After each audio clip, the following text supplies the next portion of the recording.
할렐루야. 7월 10일 토요일입니다. 출애굽기 37장 1절부터 16절까지 말씀을 읽고 은혜 나누도록 하겠습니다.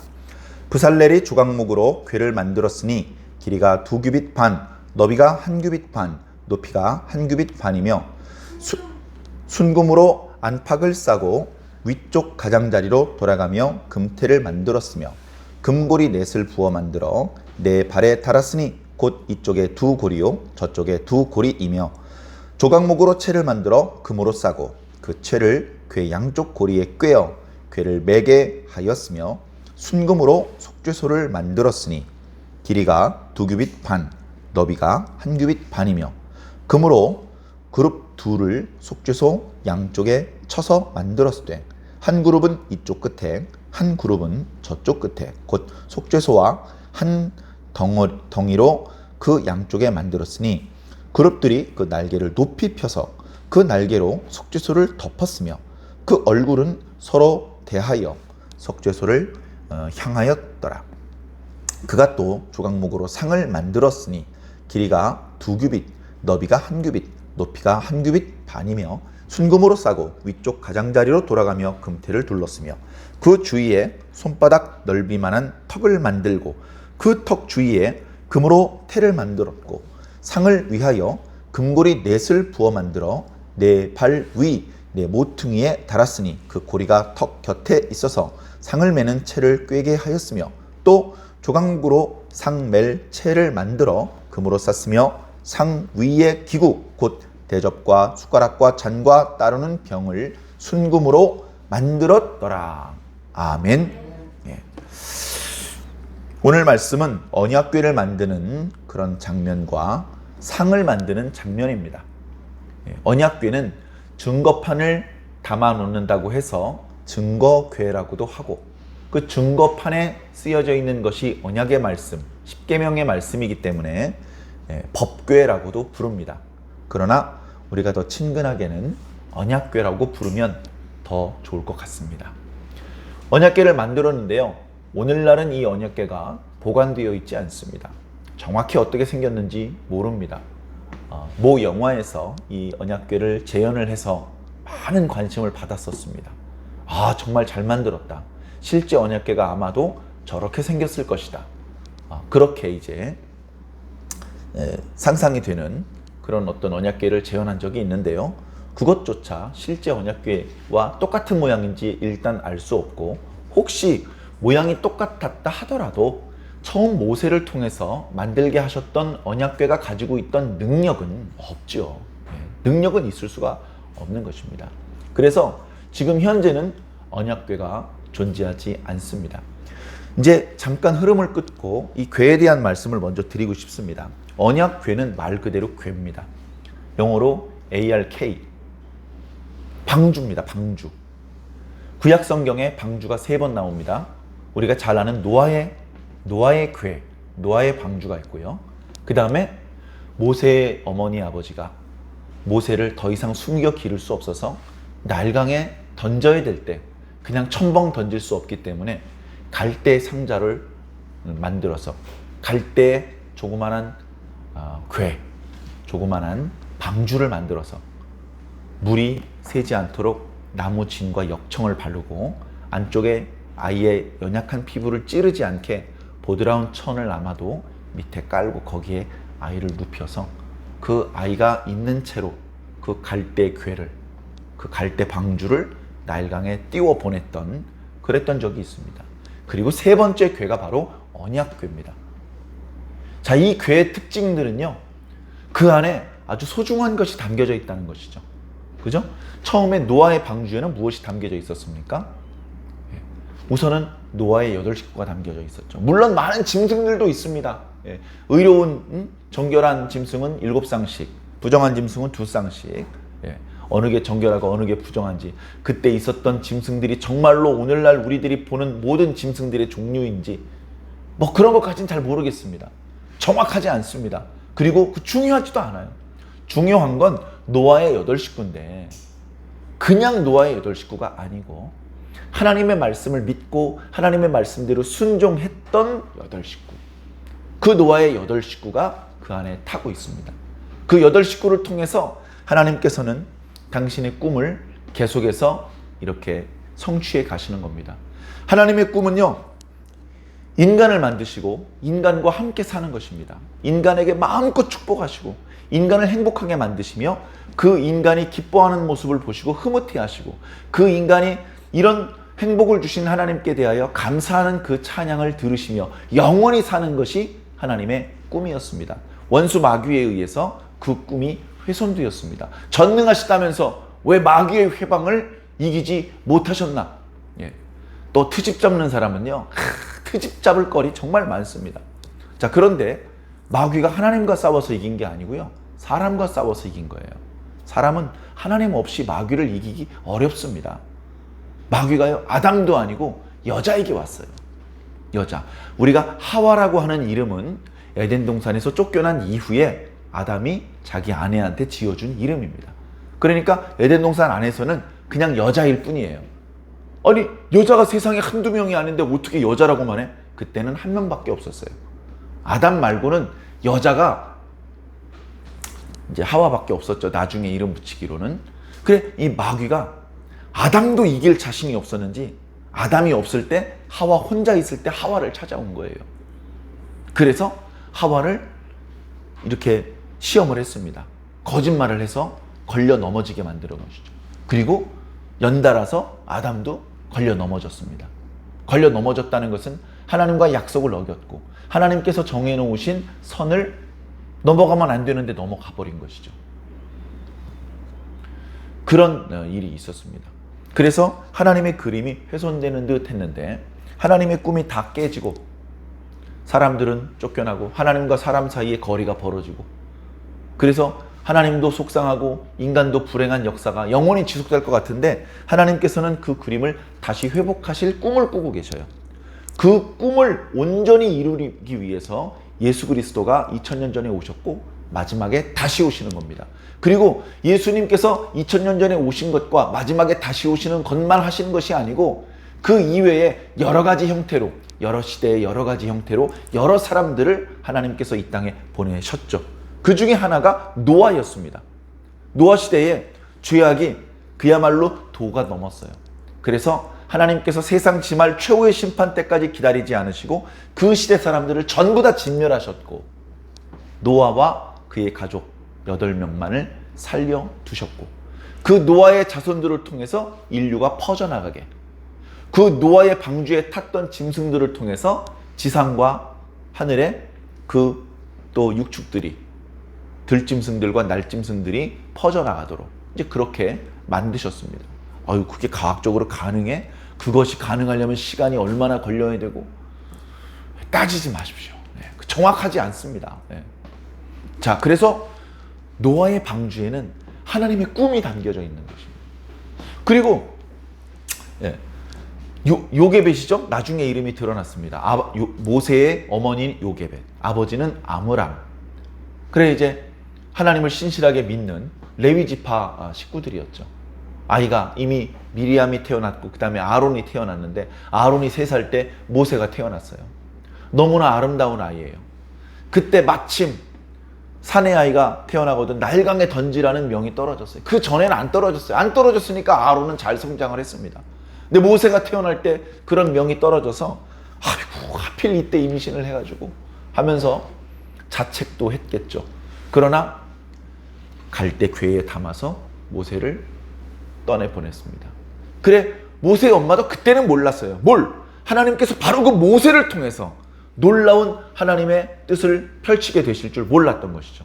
그래서 하나님의 꿈이 그 갈대 상자 안에 담겨져 있었기 때문에 모세를 통해서 이루시려는 하나님의 꿈, 그렇기 때문에 그 갈대 상자는 쉽게 물이 스며들어서 그 속에 있는 아이가 죽으면 안 되었습니다.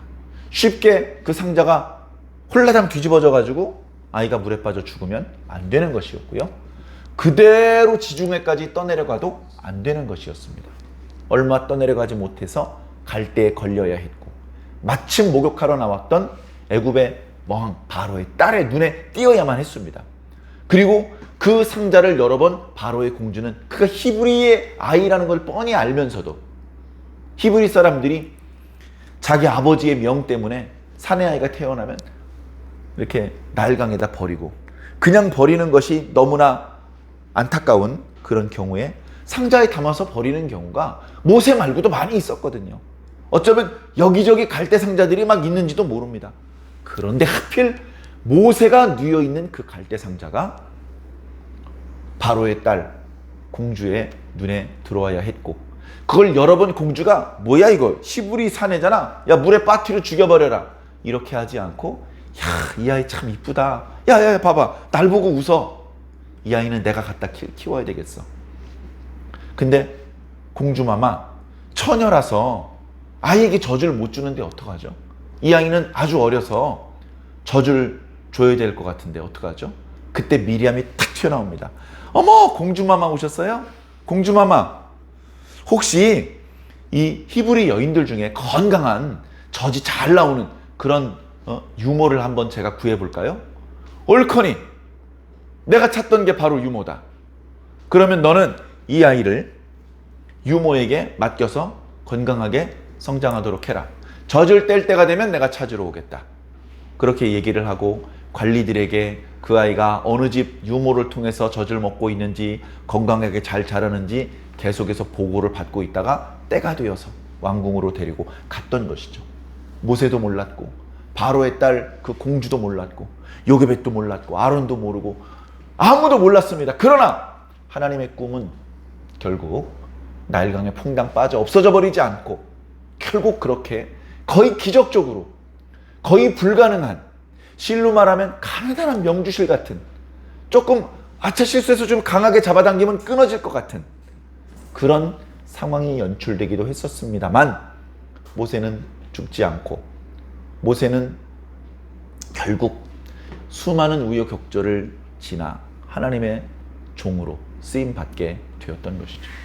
그리고 모세를 통해서 하나님께서 명령하신 바로 이 언약궤, 증거궤라고도 하고 법궤라고도 하는 이 언약궤, 무엇이 담겨 있습니까? 언약의 말씀, 곧 십계명이 새겨져 있는 두 증거판이 담겨져 있죠. 돌판입니다. 그 돌의 성분이 아주 희귀해서, 그래서 그 언약궤의 값어치가 올라가는 것이 아닙니다. 돌은 아무것도 아니죠. 사방에 굴러다니는 게 돌멩이 아닙니까? 그러나 그 돌판에 쓰여져 있는 말씀, 그 말씀이 중요한 거예요. 그 말씀 때문에 혹시 돌판은 깨어질지라도, 혹시 언약궤는 불탈지라도 말씀은 타지도 소멸되지도 않고 오늘 우리들에게까지 계속 전달이 되고 있는 것입니다. 그 언약궤에 하나님의 꿈이 지금도 담겨 있는 것이죠. 우리는 앞선 36장 말씀을 통해서 하나님께서 이제 본격적으로 성막을 만드시는 그런 모습들을 보았습니다. 제일 처음에 뭘 만들었죠? 제일 처음에 성막 본 건물을 만들었어요. 그래서 실을 뽑습니다, 한쪽에서. 그리고 거기다 자수를 합니다. 아마 시간이 상당히 많이 걸렸을 거예요. 전에 한번 말씀드렸죠? 회막 전체를 다 만드는데 1년이 걸렸다고. 1년이. 회막을 만들면서 중간에 안식일이 되면 또 쉬어야 되고요. 회막을 만들면서 잘 안 되면 그것을 만드는 방법을 고안해내는데 또 시간이 걸려야 했고, 그리고 그 필요한 재료, 예를 들면 술을 놓으려면 이 천이 있어야 되는데 천이 없잖아요. 그러면 천을 짤 수 있는 실을 먼저 만들어야 되고, 그 다음에 그 실로 천을 짜야 되고, 그 천에다 자수를 해야 되고, 자수를 하면 끄트머리가 이제 올이 터지지 않게 또 손질을 해야 되고요. 그렇게 만든 열폭을 연결을 해야 되고, 그런 것들을 해야만 했습니다. 그렇게 하지 않고 순서를 잘못해서 언약궤를 먼저 만들어 놓으면 언약궤를 비가 오고 바람이 불고 먼지가 뒤집어 쓰는 곳에 방치시켜 놓은 채 한쪽에서 실 뽑고 있기 때문에 언약궤가 훼손될 수도 있어요. 그래서 먼저 성막을 만든 겁니다. 성막. 그래서 성막의 덮개를 4겹으로 되어 있는 그 덮개를 만들었고요. 그리고 성막의 벽체를 이루게 되는 널판을 만들었습니다. 그 널판을 이렇게 연결하는 촉과 그 밑에 받침들을 만들었고, 그 널판들을 연결하는 연결띠를 만들었습니다. 그리고 성소와 지성소를 구별하는 그 위치에 기둥들을 세우고 휘장을 걸었고, 또 성소와 성막 뜰 사이를 구별하는 곳에 기둥들을 세워서 휘장을 걸었습니다. 그렇게 함으로 해서 광야기 때문에 판자로 만들었거나 아니면 뭐 철근 콘크리트 무슨 뭐 벽돌로 만든 그런 건물은 아니었지만, 그러나 성막이 본 건물이 완성된 것이죠. 그리고 오늘 말씀에 나타나고 있는 이 언약궤와 상은 성막 안에 위치하게 될 기구들입니다. 언약궤는 지성소에, 그리고 성소에는 우리가 잘 아는 것처럼 상과 등잔대, 그리고 분향단을 그 안에 두게 되어 있습니다. 그리고 각각의 기구는 부속 기구들이 있어요. 언약궤는 그 위에 덮개에 해당되는 속죄소라는 것이 있고요. 그 다음에 상에는 떡을, 진설병을 올려놓는 상이기 때문에 우리가 보통 떡상이라고 부르는데, 그것과 관련해서 주변에 여러 가지 뭐 병이라든가 그릇이라든가 숟가락들이 있습니다. 오늘 말씀해 보니까요, 전부 다 금으로 만들게 되어 있습니다. 이어지는 금잔대도요, 그 등잔대도요, 금으로 만들기 때문에 순금 등잔대다, 이런 이제 별칭이 붙어 있고요. 나무로 만들었더라도 그 겉을 전부 다 금으로 쌌기 때문에 왜 바깥에서 이렇게 보면 전체가 금덩어리인 것처럼 보입니다. 전체가 금덩어리면요, 상당히 무겁습니다. 순금 등잔대의 크기는 어쩌면 떡상보다 크지 않았을지 모르지만 들고 다니기에는 상당한 무게감을 느꼈을 것입니다.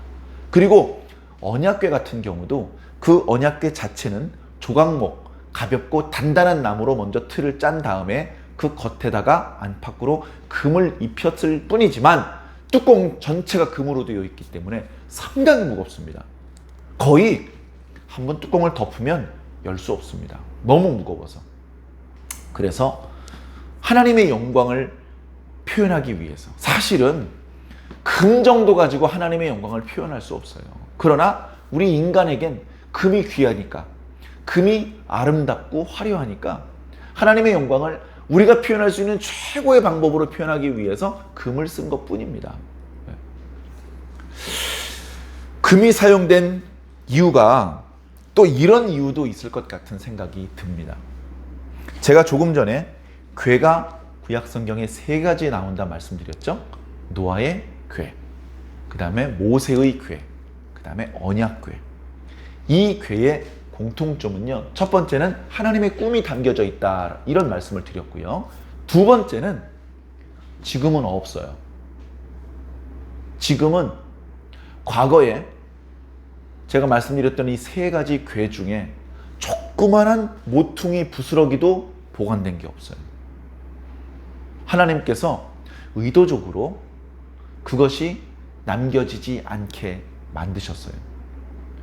그런 하나님의 의도가 이해가 돼요. 왜냐하면 예를 들어서 노아의 홍수를 이기게 만들었던 그 방주가 있잖아요. 그러면 이제 하나님은 필요 없어. 하나님 저리 가.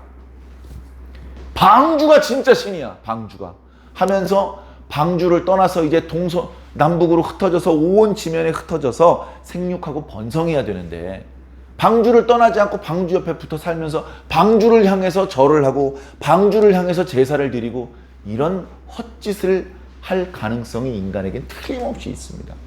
어느 정도냐면, 자, 시간이 오래 지나다 보니까 방주가 거대했었는데 그게 썩기도 하고 바스러지기도 하고, 그래서 이 거대한 덩어리가 아니고 조그만 덩어리로 이렇게 바스러졌어요. 그러면 그 바스러진 덩어리 하나 가지고 집으로 와가지고 집에다 놓고 또 거기서 빕니다. 이게 인간의 본성이에요. 하나님께서 처음에 만들어주셨던 건강한 상태에서 범죄하는 순간 망가져 버렸어요. 그래서 스스로 온전하지 못하고 하나님과 정상적인 관계를 건설하지 못하고 스스로 망가져서 하나님이 가까이 오면 도망가기 바쁘고, 그리고 정말로 엎드려서 벌벌벌 기고 섬길 만한 가치가 없는 우상을 자꾸 만들고 그 우상을 향해서 굽신거리는 것이 인간의 나약한 죄의 본성인 것이죠. 그러니까 그 본성에 따라서 이 노아의 방주에 부스럭이라도 남아있으면, 그러면 사람들이 거기서 또 다른 우상 숭배가 자행되기 때문에 하나님께서 아무리 커도 그 노아의 홍수를 구성하고 있던 나무 토막 하나도 오늘날까지 보존되지 못하고 다 사라져버리게 만드신 겁니다. 그보다 크기가 월등히 작은 모세의 그 바구니는 모세가 건져지는 순간 그냥 날강으로 떠나려가 없어져 버렸을 겁니다.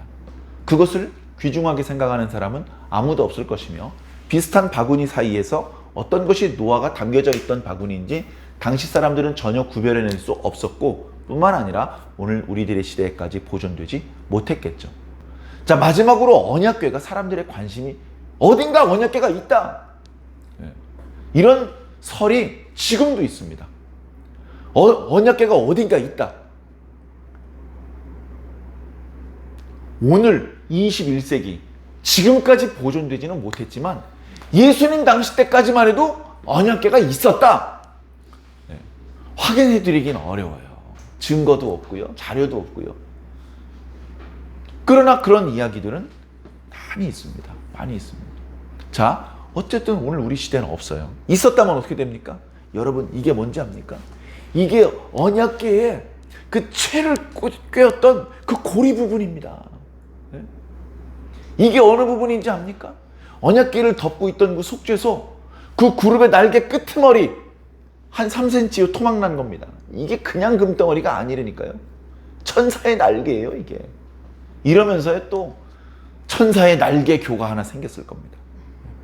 인간은요, 정상적으로 하나님과 인격적인 관계를 맺고 이렇게 하질 못해요. 자꾸 삐뚤어지고 자꾸 가면 안 되는 길로 가는 것이 인간의 죄성인 것 같습니다. 그래서 결과적으로 오늘날 우리들의 시대에는 그 어떤 궤도, 그 온전한 형체는 고사하고 그 부분 파편조차 보관되지 못하게 하셨습니다. 그 모든 궤 속에 담겨져 있던 하나님의 꿈과 능력을 예수 그리스도라고 하는 이름 속에 담아서 오늘 우리들에게 주셨어요. 그러니까 우리는 불필요하게 지금 궤를 만들 필요가 없습니다. 그것의 능력을 담기 위해서 금으로 바르고 그럴 필요가 없습니다. 언약궤는요, 제가 볼 때 빨리 없어졌을 것 같아요. 모세가 담겨있던 바구니, 그리고 노아가 생명을 건졌던 그 방주보다 언약궤는 더 빨리 사라졌을 것 같아요. 왜 그런지 아세요? 사방에 금으로 발라놨잖아. 사람들이 그걸 가만히 뒀겠어요? 하나님을 향한 절대적인 종교심이 없으면요, 그냥 금덩어리일 뿐입니다. 그냥 훔쳐가는 거예요. 그거 훔쳐가려고 서로 멱살 잡고 싸우고 죽이고 난리도 아니었을 겁니다. 그래 결국은 큰 금으로 된 덩어리들이 다 일이 끊어지고 절이 박살나고 이 사람 저 사람 나눠가지고 그 순식간에 사라져버렸을 것 같아요. 상관없습니다. 하나님은 어떤 때는 언약궤를 만지지 못하게 하시고 어떤 때는 언약궤를 함부로 취급한 도시에 아주 무서운 전염병이 돌게 하셨는데, 그래서 아무도 그 언약궤를 함부로 만지거나 자기가 훔쳐 가져가거나 그렇게 취급하지 못하게 하신 적도 있지만, 하나님께서 그 언약궤가 가지고 있었던 기능이 다하는 순간 더 이상 그 언약궤에 대한 미련을 갖지 않으셨습니다. 그것이 박살나고 그것이 불타고 그것을 구성하고 있던 금덩어리를 이놈 저놈이 뜯어가더라도 하나님께서 내버려 두셨던 것이죠. 그래서 하나님의 꿈은, 하나님의 능력은 이제 더 이상 언약궤에 담겨 있는 것이 아니고 말씀 속에 담겨 있으며 예수 그리스도라고 하는 이름 속에 담겨 있어서 지금도 우리들에게 살아 있는 것입니다.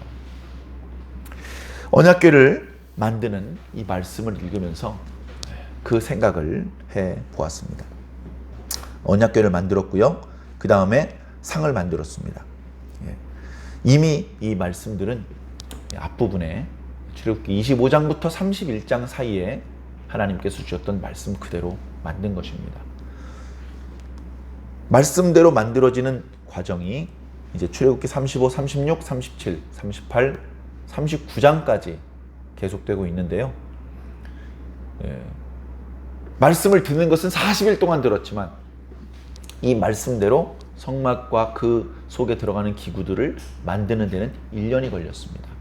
그래서 우리는 금세금세 읽고 휙휙 지나가지만 이것을 실제 만들던 당시 이스라엘 사람들은 정말로 심혈을 기울여서 만들었다라는 것을 이해해 주시기를 부탁을 드립니다.